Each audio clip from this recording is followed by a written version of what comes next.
Please welcome to speak to us the funniest man on earth, a performer of legendary comic genius, a children's book author of profound depth, an individual of enormous compassion who is doing so much to make our world a better place, the great Jim Carrey.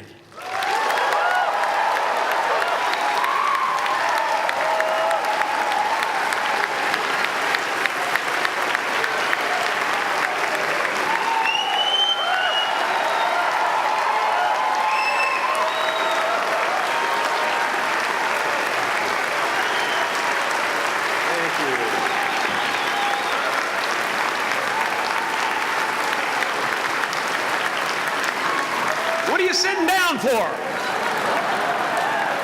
I was going to milk that for a while. You guys can stretch that out in post, right? You can make that longer in the edit. Thank you, Bevin. Thank you all. Jai Guru Dev.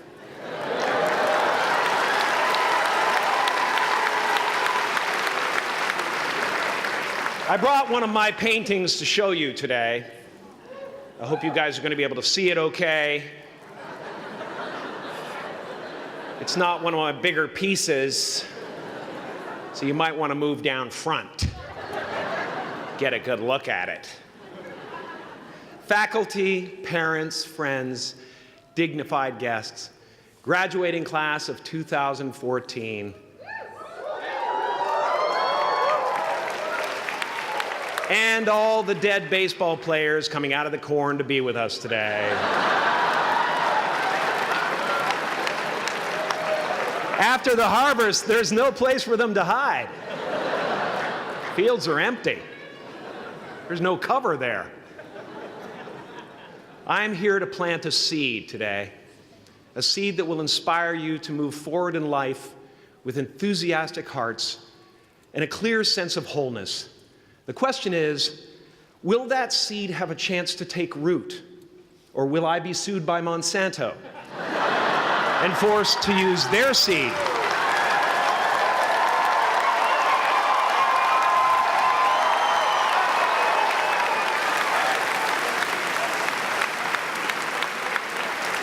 Which may not be totally Ayurvedic. Excuse me if I seem a little bit low energy today, whatever this is. I slept with my head to the north last night. Oh man! Oh man! You know how that is, right, kids? Yeah. Woke up right in the middle of Pitta, couldn't get back to sleep till Vata rolled around. Crazy.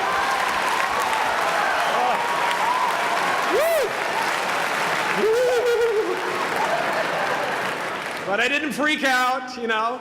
I used that time to eat a large meal. Connect with someone special on Tinder. Because life doesn't happen to you, it happens for you.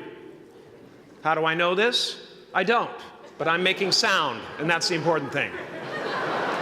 That's what I'm here to do. Sometimes I think that's the only thing that's important, really, you know? It's just letting each other know we're here. You know? Reminding each other that we're part of a larger self. I used to think Jim Carrey is all that I was. Just a flickering light, a dancing shadow, the great nothing masquerading as something you can name. Seeking shelter in caves and foxholes dug out hastily, an archer searching for his target in the mirror, wounded only by my own arrows, begging to be enslaved, pleading for my chains, blinded by longing and tripping over paradise.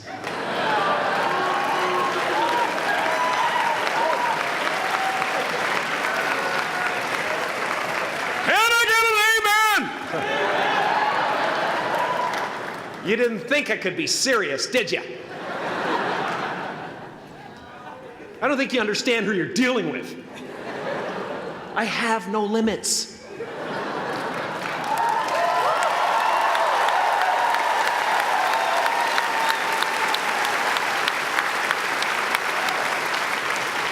I cannot be contained because I'm the container.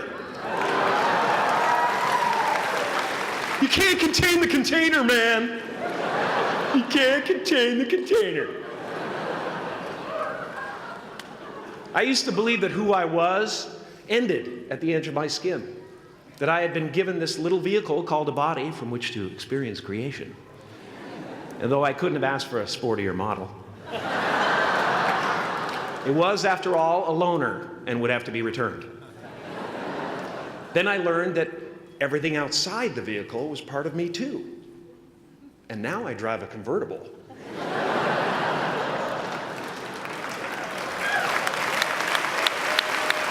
Yeah, man.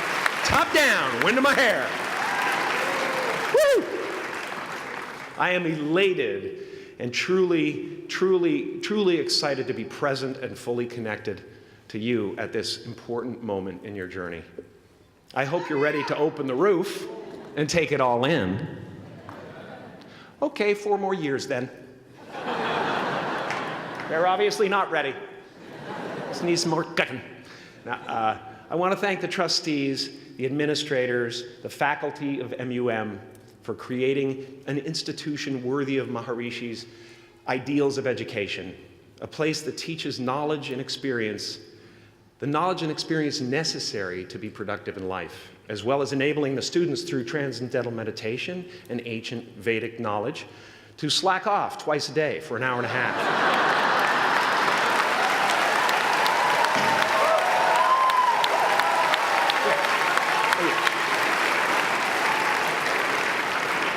Don't think you're fooling me. But I guess it has some benefits. It does allow you to separate who you truly are and what's real from the stories that run through your head. You have given them the ability to walk behind the mind's elaborate set decoration and to see that there's a huge difference between a dog that is going to eat you in your mind and an actual dog that is going to eat you.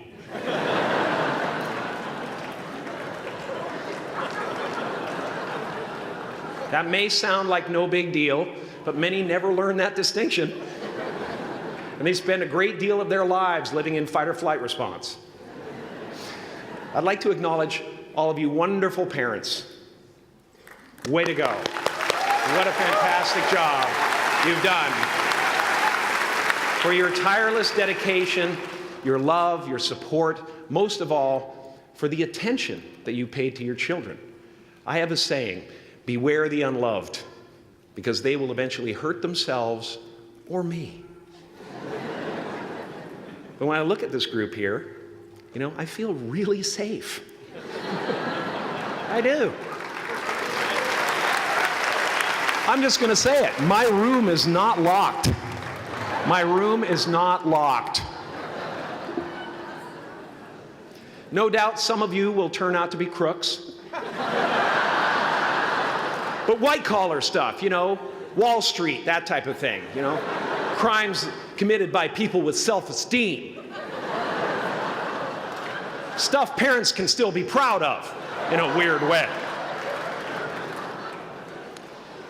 And to the graduating class of 2017, -3, you didn't let me finish. Congratulations.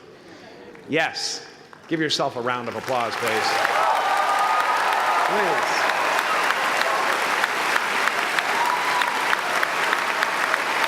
Yeah.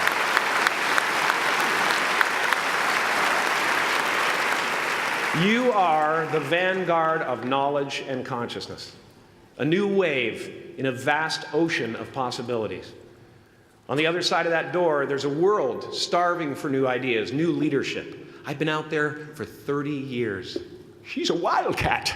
Oh, she'll rub up against your leg and purr until you pick her up and start petting her, and then out of nowhere, she'll swat you in the face. It can be rough out there, but that's okay, because there's soft serve ice cream with sprinkles. I guess that's what I'm really trying to say here today. Sometimes it's okay to eat your feelings. Now, fear is going to be a player in your life, but you get to decide how much. You can spend your whole life imagining ghosts, worrying about the pathway to the future, but all there will ever be is what's happening here, and the decisions we make in this moment, which are based in either love or fear. So many of us choose our path out of fear disguised as practicality. What we really want seems impossibly out of reach and ridiculous to expect, so we never dare to ask the universe for it. I'm saying I'm the proof that you can ask the universe for it. Please.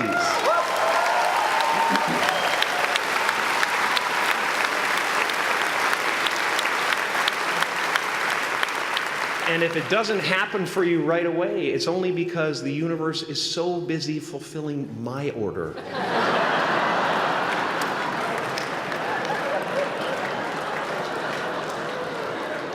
Party size! My father could have been a great comedian, but he didn't believe that that was possible for him. And so he made a conservative choice. Instead, he got a safe job as an accountant. And when I was 12 years old, he was let go from that safe job. And our family had to do whatever we could to survive. I learned many great lessons from my father, not the least of which was that you can fail at what you don't want. So you might as well take a chance on doing what you love.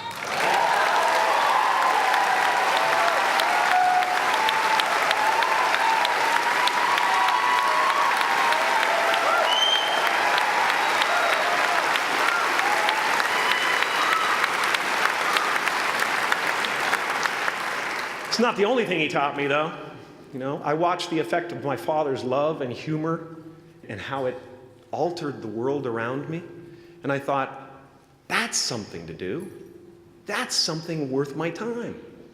It wasn't long before I started acting up. You know, people would come over to the house and they'd be greeted by a 7-year-old throwing himself down a large flight of stairs. They would say, "What happened?" And I would say, "I don't know. Let's check the replay." I'd go back to the top of the stairs and come back down in slow motion.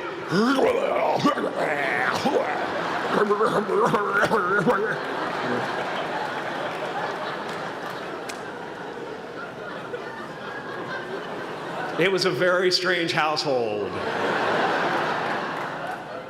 My father used to brag that I wasn't a ham, I was the whole pig. And he treated my talent as if it was his second chance. When I was about 28, after a decade as a professional comedian, I realized one night in LA that the purpose of my life had always been to free people from concern, just like my dad. And when I realized this, I dubbed my new devotion the Church of Freedom from Concern. The Church of FFC.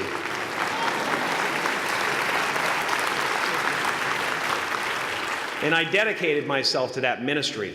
What's yours? How will you serve the world? What do they need that your talent can provide?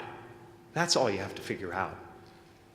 As someone who's done what you're about to go and do, I can tell you from experience, the effect you have on others is the most valuable currency there is.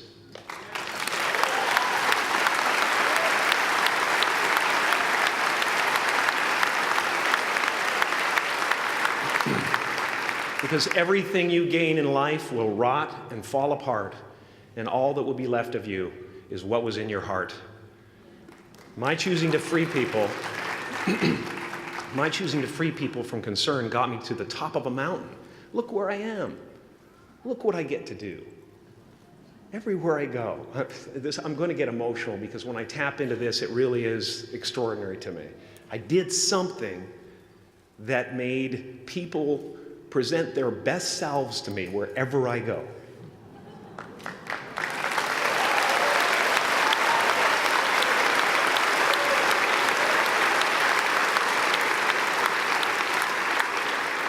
I am at the top of the mountain, and I was, and the only one I hadn't freed was myself, and that's when my search for identity deepened. I wondered who I'd be without my fame. Who would I be if I said things that people didn't want to hear? Or if I defied their expectations of me? What if I showed up to the party without my Mardi Gras mask and refused to flash my breasts for a handful of beads? I'll give you a moment to wipe that image out of your mind. But you guys are so ahead of the game. You already know who you are. And that peace that we're after lies somewhere beyond personality, beyond the perception of others, beyond invention and disguise, even beyond effort itself. You can join the game, fight the wars, play with form all you want, but to find real peace, you have to let the armor go. Your need for acceptance can make you invisible in this world. Don't let anything stand in the way of the light that shines through this form. Risk being seen in all of your glory.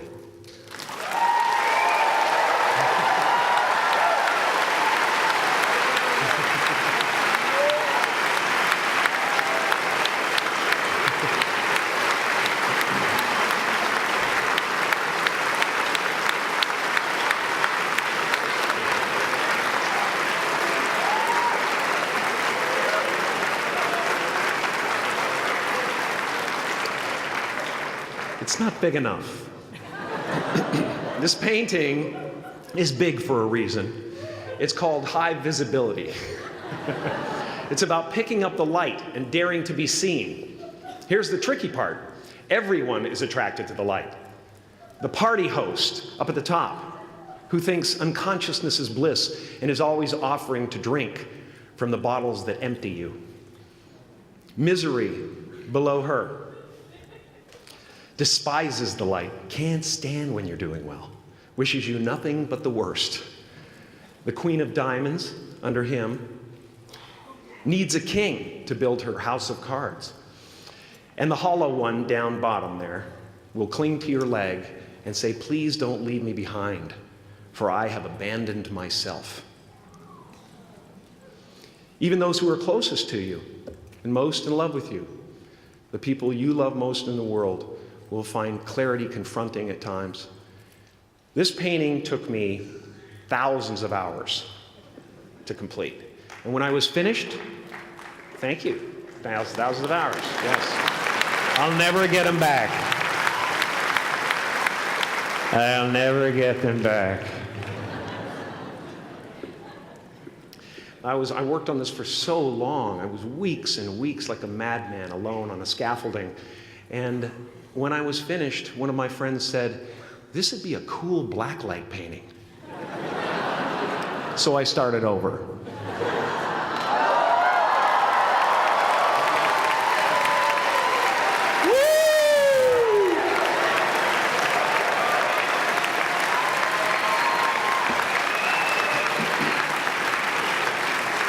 Welcome to Burning Man. Some pretty crazy characters up there, but better up there than in here. You know, painting is one of the ways, thank you. Painting is one of the ways I free myself from concern, a way to stop the world through total mental, spiritual, and physical involvement. But even with that comes a feeling of divine dissatisfaction, because ultimately, we're not the avatars we create. We're not the pictures on the film stock. We are the light that shines through. All else is just smoke and mirrors, distracting, but not truly compelling. I've often said that I wished people could realize all their dreams and wealth and fame, and so that they could see that it's not where you're going to find your sense of completion. Like many of you, I was concerned about going out into the world and doing something bigger than myself, until someone smarter than myself made me realize that there is nothing bigger than myself.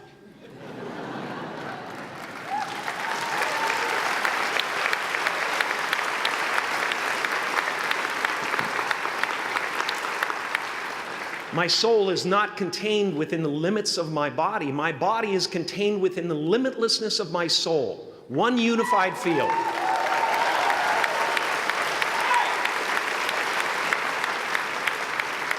One unified field of nothing, dancing for no particular reason, except maybe to comfort and entertain itself.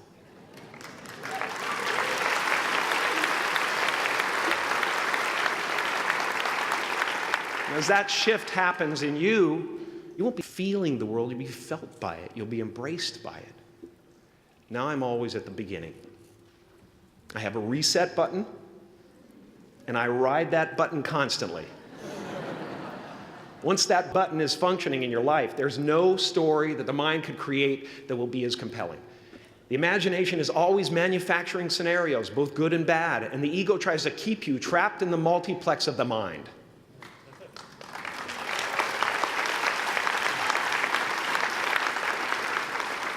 Our eyes are not viewers, they're also projectors that are running a second story over the picture that we see in front of us all the time.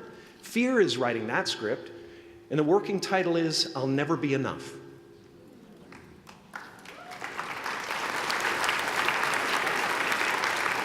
Now you're going to look at a person like me and say, how could we ever hope to reach those kind of heights, Jim?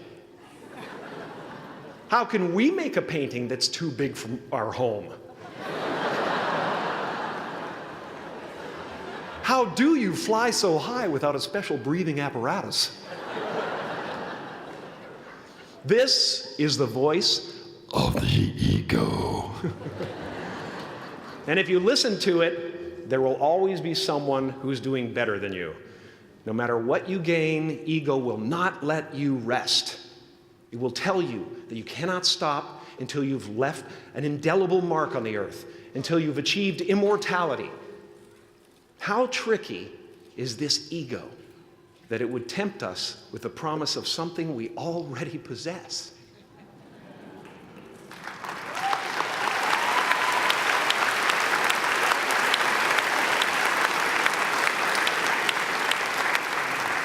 So, I just want you to relax. You know, that's my job. Relax and dream up a good life. I had a substitute teacher from Ireland in the 2nd grade that told my class during morning prayer that when she wants something, anything at all, she prays for it and promises something in return, and she always gets what she wants. Well, I'm sitting at the back of the classroom, you know, thinking, wow, my family can't afford a bike, you know. So I went home and I prayed for one. And I promised I would recite the rosary every night in exchange. Broke that promise. But 2 weeks later, I got home from school to find a brand new Mustang bike with a banana seat and Easy Rider handlebars. Yeah. From fool to cool. My family informed me that I had won the bike in a raffle that a friend of mine had entered my name in without my knowledge whatsoever. So that type of thing has been happening to me ever since. And as far as I can tell, it's just about letting the universe know what you want and working toward it while letting go of how it comes to pass.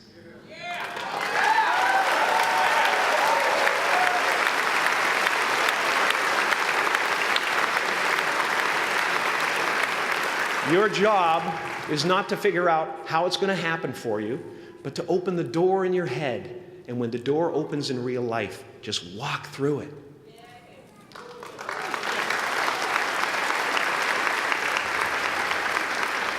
And don't worry if you miss your cue, because there's always doors opening. They keep opening.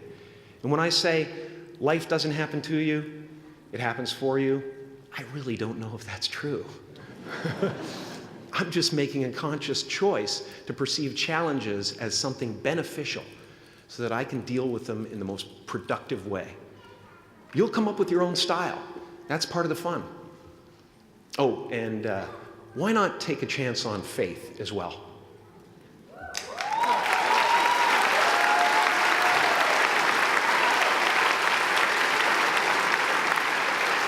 Take a chance on faith. Not religion, but faith. Not hope, but faith. I don't believe in hope. Hope is a beggar. Hope walks through the fire, and faith leaps over it.